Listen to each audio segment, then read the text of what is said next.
मस्जिदों को गिराकर, मज़ारों को गिराकर, साजिशें हमेशा अंदर से होती हैं, बाहर से नहीं होती। बाहर वाले करवाते हैं, करने वाले हाथ अंदर के होते हैं। आज फिर कोई जयचंद, फिर कोई मीर जाफर, कोई मीर सादिक हमारे बीच में आ गया है। सत्ता में लौटना हमारे लिए इतना आसान नहीं है जितना हम समझ रहे थे। मीटिंग ऑफ माइंड्स के सोशल मीडिया के सारे लिंक्स आपके स्क्रीन पर हैं। आपसे विनम्र निवेदन करना चाहता हूँ, दिली गुजारिश करना चाहता हूँ, सब्सक्राइब करिए। कमर्शियल पर्पस के लिए नहीं, ह्यूमन कॉज के लिए सच और सच्चाई की बात करना चाहता हूँ। जितने लोगों तक पहुँच पाऊँ प्रयास है। प्यारे देशवासियों, बड़े दुखी मन से आज आपके सामने हूँ।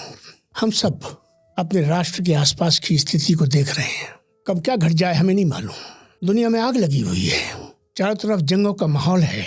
किसकी सॉवरेनिटी बचेगी नहीं मालूम। दुनिया की बड़ी शक्ति बेलगामें हो रही हैं और हम भारतवासी आपस में हिंदू मुसलमान कर रहे हैं। मस्जिदों को गिराकर, मज़ारों को गिराकर, वो सूफीज़म, वो भक्ति तहरीक का आपस का मिलन, उसको दांव पे लगा रहे हैं। किसकी सेवा कर रहे हैं हम? किस तरफ देश को ले जाना चाहते हैं हम? मैं इस विषय के बारे में कई बातें सोचता रहा, लेकिन कल रात सोने से पहले एक आदत है मेरी, कुछ सोच के सोता हूँ। मुझे लगा कि भारत के खिलाफ, हमारी संस्कृति के खिलाफ, हमारी एकता के खिलाफ, हमारी प्रभुता के खिलाफ कहीं को साजिश हो रही है। और मत भूलिए, साजिशें हमेशा अंदर से होती हैं, बाहर से नहीं होती। बाहर वाले करवाते हैं, करने वाले हाथ अंदर के होते हैं। जयचंद बाहर का नहीं था, मीर जाफर बाहर का नहीं था, मीर सादिक बाहर का नहीं था, और कितने नाम हम ले सकते हैं। मुझे लगता है आज फिर कोई जयचंद, फिर कोई मीर जाफर, कोई मीर सादिक हमारे बीच में आ गया है। कोई उसको खड़ा कर रहा है। ये कैसे संभव है कि हजारों साल की संस्कृति में रचे बसे लोग, हम और आप सदियों से साथ रहते हुए लोग, साथ लड़ते हुए, साथ जूझते हुए, साथ देश की रक्षा करते हुए, साथ देश के लिए जीते और मरते हुए, अचानक से हम कोई मंदिर गिराने की तरफ बढ़ जाते हैं, हम कोई मस्जिद गिराने की तरफ बढ़ जाते हैं, हम किसी दरगाह की तरफ बढ़ जाते हैं। मुझे लगता है दोस्तों, ये एक सोची समझी साजिश के तहत हो रहा है। ये भारत की आत्मा पर प्रहार हो रहा है। और मैं यहाँ ये भी कहना चाहता हूँ, प्रधानमंत्री देश का होता है, सरकार राष्ट्र की होती है, गवर्नमेंट सबकी होती है। जिस दिन सरकार बन जाती है, पार्टियां पीछे रह जाती हैं। इसलिए किसी को ये गलतफहमी ना हो कि ख्वाजा इफ्तिखार अहमद किसी पार्टी की बात कर रहे हैं। ख्वाजा साहब पार्टी की बात नहीं करते, ख्वाजा साहब राष्ट्र की बात करते हैं। और राष्ट्र का प्रतीक होता है प्रधानमंत्री जी। प्रधानमंत्री जी, आपसे कहना चाहता हूं और पूरे राष्ट्र का आह्वान करना चाहता हूं, ये कौन है लोग जो राष्ट्र के खिलाफ साजिश कर रहे हैं? ये आपको बदनाम करके, मंदिर बाद में टूटता है, मस्जिद बाद में टूटती है, पहले देश की गरिमा टूटती है। प्रश्न आपके ऊपर लगता है, लोग आपकी तरफ उंगली उठाते हैं। मुझे तो ये बर्दाश्त नहीं है कि मेरे प्रधानमंत्री की तरफ, मेरे राष्ट्र की तरफ, मेरी सरकार की तरफ, मेरे नेतृत्व की तरफ कोई ये आंच उठाए। सोचना पड़ेगा, देखना पड़ेगा, आंकना पड़ेगा, मालूम करना पड़ेगा, खोजना पड़ेगा कौन है ये हाथ। मुझे लगता है कि इसमें जहां बहुत सारे बाहर के हाथ हो सकते हैं, इसके पीछे वो हताशा भी हो सकती है जो सारे खेल खेलने के बाद इस नतीजे पर पहुंच चुकी है कि अब शायद सत्ता में लौटना हमारे लिए इतना आसान नहीं है जितना हम समझ रहे थे। पोलराइजेशन की बात, पोलराइजेशन कई तरह का होता है दोस्तों।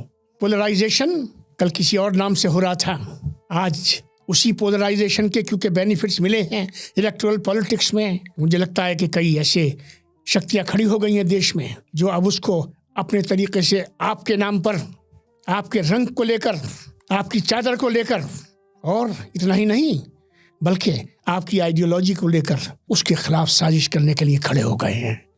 समय है कि न देश के अंदर न देश से बाहर से आती हुई किसी किस्म की जो साजिश है, जो देश की जड़ को खोखला कर रही है, जब जड़ खोखली होती है तो टहनियाँ खुद ब खुद एक वक्त पर आकर सूख जाती हैं। आखिर में मैं आपको फिर एक तरफ दोबारा उस बात की तरफ ले जाना चाहता हूँ जहाँ से मैंने बात शुरू की थी। मैंने कहा था हमारे चारों तरफ आग लगी हुई है, कब क्या घट जाए मेरी जुबान में खाक कुछ न कटे, दुनिया में एक इंसान भी न मरे, दुनिया में कहीं हिंसा न हो, दुनिया में कहीं भी भाईचारा पे कॉम्प्रोमाइज न हो, लेकिन चाहने के बावजूद जंगें हो रही हैं और जंगों को बढ़ाया जा रहा है, जंगों को में लोगों को उलझाया जा रहा है। इसलिए इस वक्त भारत भारत की तरह खड़ा हो जाए, ये राष्ट्र उस तरह खड़ा हो जाए जैसे इसकी हजारों साल की संस्कृति है।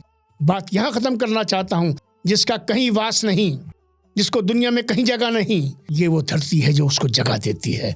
इस धरती को सुकेड़िए मत, इसको तंग मत करिए, अपने दामन को, अपने हाथों को वैसा ही फैला के रखिए। यही पहचान थी, यही पहचान है, इसी में गुडविल है, इसी में भारत है, इसी में भारत का जीवन है, इसी में उसकी जीवनी है, इसी में उसकी साख है, इसी में उसको देखा और आंका जाता है। आइए हम सब भारतवासी मिलकर उस साजिश को बेनकाब कर दें और उन साजिश करने वालों को भी बेनकाब कर दें जो आज हमारे राष्ट्र को, हमारे राष्ट्रीय नेतृत्व को और हमारे समाज को एक खास रंग देकर दुनिया के सामने पेश करना चाहती है। हम वही हैं जो हम हैं। और अब मैं आसपास कोई इलेक्शन नहीं है, 3 साल बाकी है लोकसभा के इलेक्शन में।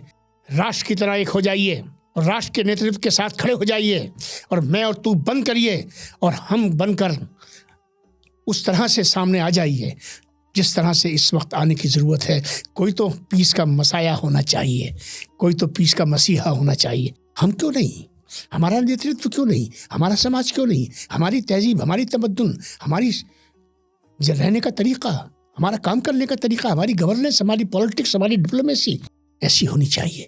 बहुत बहुत धन्यवाद।